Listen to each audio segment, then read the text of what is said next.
Hello everyone, welcome to Carrow Road. What a beautiful light that is, Dave. I can see a beautiful, it's glowing. Carrow Road is glowing. Hello everyone, welcome to Carrow Road on this fine Saturday morning. It's cold enough for me to wear a scarf, but not a jacket. I'm with David Freezer, who's doing the filming. Paddy Davitt's with us too. And we are here, of course, ready to leave for Elland Road to see Leeds United host Norwich City. We've got 3 coaches. Some merry people. Should we try and move slightly closer to the coaches, Dave, see if we can get some people to wave? We're going to be here with you for the next 20 minutes or so get your comments and questions in, because I can... oh, it's not actually letting me see those. Well, we'll keep an eye on the comments somehow or other. Get in touch with us. We've also got, as I said, 3 coaches of Norwich fans, hardy Norwich fans, who'll be going to Elland Road. This is the last away game before Christmas. I think I've got that right on the top of my head. And these guys are due to leave in the next 2 minutes, so that's very exciting. This is providing Lynn still gets on the coach. She's turned up quite late, Dave. Give us a wave, Lynn. There she is. Give the camera a wave. There she goes. She's off to join the coaches. We've got some from Mario Vrancic and Daniel Farker from yesterday's press conference over at Colney, and we'll have a little look through some of the championship stats as well. Shall we try and get round to the door, Dave, while Paddy's busy tweeting our wares? Let's have a look. I was hoping it'd let me do the comments, but it's not doing that. Which coach is this? Lynn, which coach is this? I don't know, I'm looking for mine. Mine's the disabled coach, but I can't find it. Oh, that might have gone. Oh dear. Well, I'm sure they'll get you on one of the normal coaches. Normal, excuse me, one of the regular coaches. Services. Yeah. I had to get Mum ready, so I'm late this morning. Oh no. Yeah. Well, there we go. Well, I'm sure they'll get you on a coach. There's coach 2. And coach 1 is the one, of course, that leads the charge generally. So that's all good. Dave, you having fun? Yeah, a bit croaky this morning, but we'll persevere. We'll have more of that, I think. Oh, they're good. Well, thank goodness for that. There we go. Have fun, Lynn. There, she's off to Leeds. Shall we? These guys are about to go, so normally we jump on, but I think they'll be gone before we know it. So we'll see. Should we have a chat with Paddy? I'm just catching up on the cricket. It's not good, is it? Oh, is it not? No, the cricket won't be good. We don't want to follow the cricket. Hello, world.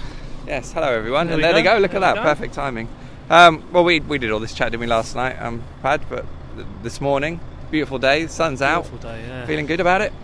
Yeah, fairly optimistic. Yeah. Putting all the strands together. Norwich hopefully have turned the corner. Leeds, I don't think that the Leeds at the start of the season. They've struggled a little bit of late. Okay, they've picked up. But I was thinking about this on the walk down actually. Saw a little bit of Wolves game last night, Wolves Sheffield Wednesday, and in a rare moment of clarity. I mean, really, you take Wolves out of this division, it's much of a muchness. They've now played Sheffield United away, they've played Ipswich, obviously, Middlesbrough, Derby, you know, clubs who expect Villa, okay, they got beat, but you know they're a bit of a rabble at that point of the season, and I don't think any of those sides have been as big a gulf as when they played Wolves down here. So it leads for me in that bracket. You know, this group of Norwich players are good enough, Wolves apart, I think, in this division to get results home and away. We've seen it. We hadn't seen it of late. Hopefully we see a bit more of it in this run into Christmas. Oh, yeah, here. Normally we feel a little sorry for the hardy Norwich fans. Well, not sorry, maybe not the right word, but you know, they're the ones who schleck around the country, and maybe if Norwich was struggling, they'd get the brunt of the struggles. But actually, this lot have seen most of the highlights. Last weekend against Sheffield Wednesday was the first time that Carrow Road got to see some of that themselves. Yeah, although maybe highlights lowercase, because it's not been overly entertaining brand of going about getting those results as dogged and resolute as it was, but it was a bit of a backs to the wall template. But yeah, no, in terms of enjoyable experiences, it's been far more stacked away from home, which you wouldn't have said about Norwich in recent years. But yeah, that's why I think today they can, you know, it's all about defensively sound for me. I said it again yesterday, I'll say it again this morning, you know, because they will come under pressure. You do at places like Elland Road when the crowd get up and they find their voice. So if they can ride those periods in the game, then they've got enough going forward. We saw it last week here with Pritchard back in the team. So get both sides of the game right. There's a result here for Norwich today, I think. We're going to have a big crowd, aren't we? I think they're averaging well over 30,000 this year at Leeds. So, I mean, there does feel like there's a lot more going on around that place. I mean, it arguably is a club that should be playing at a higher level. And I know everyone says it and it's cliche and what have you, but, you know, in terms of really big clubs, that is Leeds United. No two ways about it. I mean, it obviously depends what weighting you apply to the history, the size of the fan base, but they're far bigger than most of the clubs in the Premier League for me. I would say, take the top teams out of there, then Leeds historically should be in that mix. They haven't been because decades almost now of mismanagement since they came out of the top flight. They tried to chase the dream, didn't happen, and they've paid the consequences. And successions of ownership issues and manager issues. At some point, that has to turn. Somebody has to get that right and get them moving forward again. You thought maybe Gary Monk was the man, but that ended fairly abruptly. They've gone down the route of bringing in this guy Thomas Christensen from. He was doing quite well in APOL, wasn't he, last season? Won the title there, got him into the later stage of the Europa League. And when they started the season so well, you thought, yeah, this could be the season, but that's the lead story, isn't it? I suppose expectation meets reality, and but they're not alone in this division. You could put Norwich in that bracket this season. There's a lot of clubs who are flattered to deceive, and that's why Wolves are the standout, because they are showing that consistency. They are rolling on now week after week, home or away. It matters little. They've got the template, and everybody else is playing catch up. That brings me on. We should probably have a quick look at the table and championship standings, actually. Now you've brought that up, Pad. Let's have a look. This is what it looks like after last night. Wolves clear. They've, of course, played a game more than everyone else, but they are 11 points clear of third as it stands, which is Bristol City. So you thought the Premier League was a one-club show. Then have a look at the championship table. We do sadly have to have a look at the bottom half at the moment as well. And as you can see, Norwich are currently 16th. It's quite congested around the mid-table area, but they are still 10 points shy of the top six, which is a fairly long way off. And just worth noting, of course, Christmas coming, Brentford next Friday, and then over Christmas trips to Birmingham and Burton before Norwich host Millwall on New Year's Day. So you'd like to think a few points up for grabs there. In terms of this weekend's fixtures, as you can see, Wolves won 1-0 at Sheffield Wednesday. It's a cracking goal as well from Neves, I saw. Norwich obviously heading to Leeds. Ipswich hosting Reading, which will be an interesting one. Cardiff Hull as well. We've got a rejuvenated Hull, of course. And Sunderland hosting Fulham. That's Chris Coleman against his former club as well. So anything that catches your eye out of that lot, Pat? Let's have a look. Nigel Adkins going into Hull.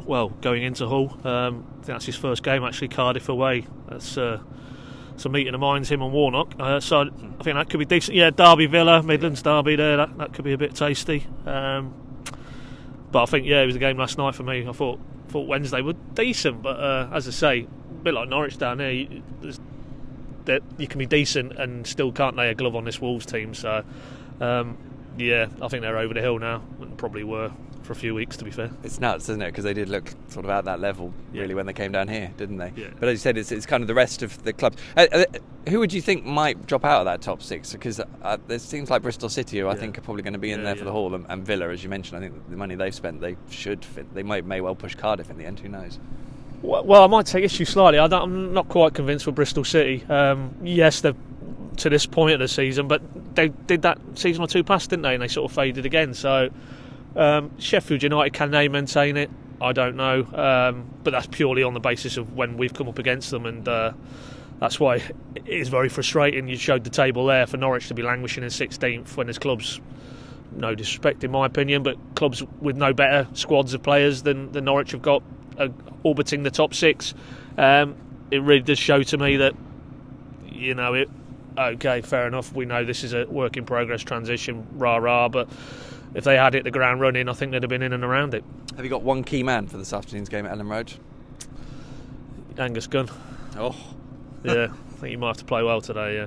That'll be good. Scott Howie said some interesting stuff on the PInkUn Show during the week about Angus, and how he's very good at the things that you normally have to that normally come with age, as opposed to the shop stopping and things. So it'll be interesting how Angus deals with that, of course. We're just waiting for the last coach to leave, but hopefully Lynn is on it. That was what I was worried about, to be honest. I should get a prediction from you as well, shouldn't I? Because we got away without that on yesterday. Yeah, I think, as I say, I mean, it's very difficult watching Norwich this season to predict with any certainty, but you don't think they're going to regress from the second half here, so it's whether they can hit those levels again, and if they do, I think there's something for them. Possibly narrow win, if not a draw. Farker more or less set it up as a point to be a good result.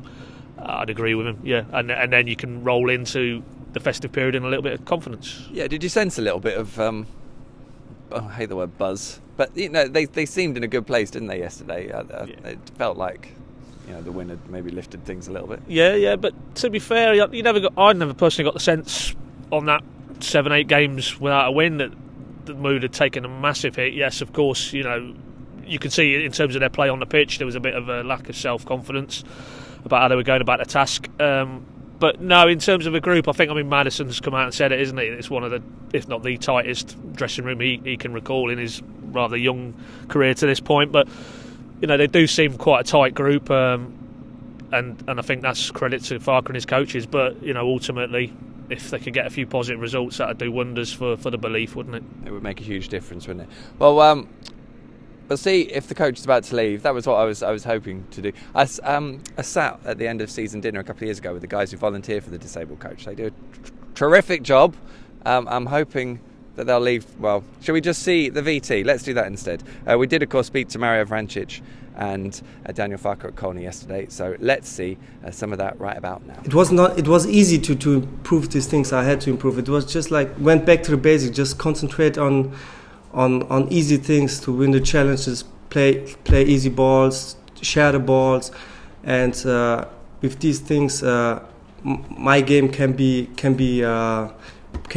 better for the team. So, like I said, I just went back to the basics to win the duels, to win the challenges, a lot of headers, things like this, which are very important on my position.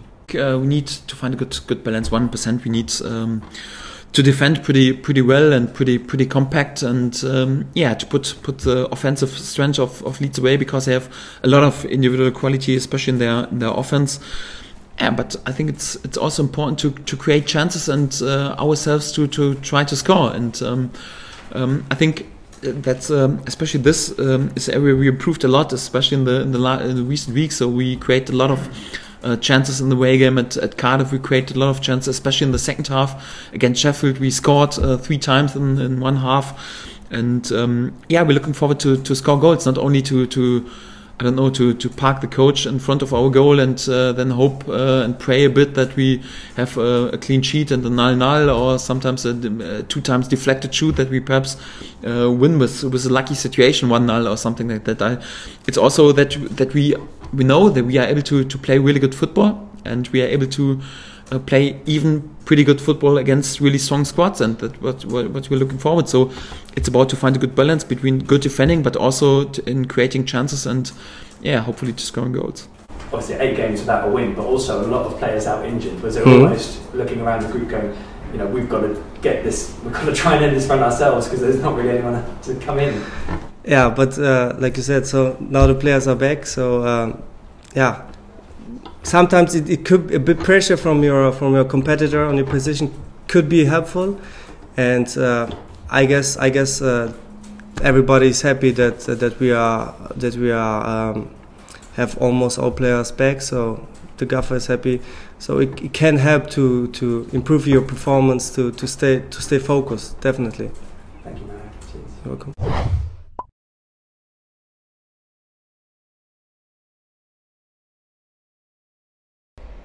Okay, so the sound might not have been on for all of that.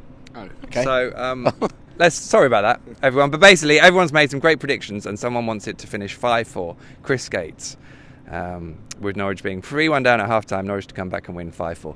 The final coach is still here as well, which is good. And Dave Freezer joins me, and I hope you enjoyed us sitting there talking without being able to hear a word of what we said. Looking at our faces. Yeah. But you did manage to get away without making a single prediction for Kings Lynn, who are playing Slough Town. I'm going to go 2-1 then. Okay, well done. Second opportunity. Carl Layton's off to Kings Lynn, so enjoy it. And a couple of mentions that it's 37 quid today to go and see the game, which is quite a lot for a championship match. Yeah, it's a lot of money, but it's a proper stadium, proper atmosphere. I remember me and Pad covered the League Cup game there last season, the one that they lost on penalties, and it was only half full that night, and the noise they made when they came back, I think Norwich were 2-0 up in that as well. The noise they made was really impressive. So, yeah, that is a lot of money, but I think you're going to see a proper game today. And sorted our view from the opposition piece, the sort of Q&A piece, which is in the PInkUn. It's on PInkUn.com now, and the fan that I spoke to said that they've found that the best form of defence is attack for them. There's no point in them sitting back because they're not very good. And interestingly, he said that Pontus Jansson, who was sort of their star of the show last year, hasn't really hit the same levels yet this season. So that probably suits Norwich, but equally they're going to have to do the business if they're then going to get anything out of Leeds, and they're going to have to hold firm at the back like they did at Middlesbrough or Sheffield United. Sounds like the first goal is going to be key again, which we do seem to say pretty much every week, so that's always good. Sorry about the sound a few moments ago, but we've got Jerry DeFalco says that Norwich are going to win 2-1. Richard Paul says good luck today. Leeds have looked good from what he's seen on the TV so far, and 2-2 is his prediction. Dave Rogers says Norwich will win 1-0 thanks to James Maddison, which of course would be lovely indeed. We've got an 11 here, Dave, if I can completely multitask. Are we moving? We're beautifully doused in yellow, which I think is very fitting as the stacker lorry comes through. If I can just get my fingers to work. I've done an 11, Dave. You've done an 11. Oh, the coach is going as well. It's literally all happening. How they go? Let's not have a live crash on Facebook. We actually had live evidence. There he goes. Right. Safe trip. We got some waves. That's always good. Right, you're 11. Right, sorry about that. I'll concentrate on one device now as well, so the sound will work and everything. Here we go. This is the 11 that I came up with. Can you see that, Dave? It's not a lot of change, to be honest, and I think as me and Paddy discussed on Facebook yesterday, the main one really is maybe Marley Watkins starting for Josh, and other than that, it's kind of as was, which, I mean, are we confident now that Reid and Vrancic is a holding midfield that can work, especially at Elland Road? No, I'd bring Alex Tettey in, no doubt about it. As much as Vrancic has picked up, he's still not 8 out of 10s, is he? I would definitely be playing Alex Tettey ahead of Mario Vrancic, I'm afraid. But yeah, you've got to bring in Marley Watkins I didn't see all of the game last week, but from all that I've heard from you guys and the highlights and stuff, and from what we've seen earlier in the season, you go back to Middlesbrough, it was his tenacity which won the ball, and he crossed for James Maddison to score what proved to be the championship goal of the month. So, Marley needs a bit of a run of things, doesn't he? Because he had that red card, which is maybe a bit unfortunate. He's had a few injury problems. So, if he can get a run in the team and get his fitness fully topped up, hopefully we can see the best of him. Brilliant stuff. Shall I get a prediction out of you for the game? I like the sound of 2-2 as well, and yeah. I think it was 3-3 at the end of last season, wasn't it? And then I think there's been 2 2-2s in recent years. So I like the sound of that. I think I've said 1-1, but I think there are chinks in Leeds' armoury. Yeah. Just depends if Norwich end up causing an uphill battle for themselves or not. Cheers, Dave. Thanks, everyone. Thanks for watching. Much appreciated. Thanks, Paddy. Sterling camera work, of course. What a beautiful morning it is here. Let's head north, where it's obviously going to be just as nice. We'll see how Norwich City gets on at Elland Road. Don't forget, we'll have full coverage, as always, over at PInkUn.com. All the rest of the build-up, the live team news, and the reaction and analysis on the other side, too. But until then, have a very good morning, and we will see you up in Yorkshire. Goodbye.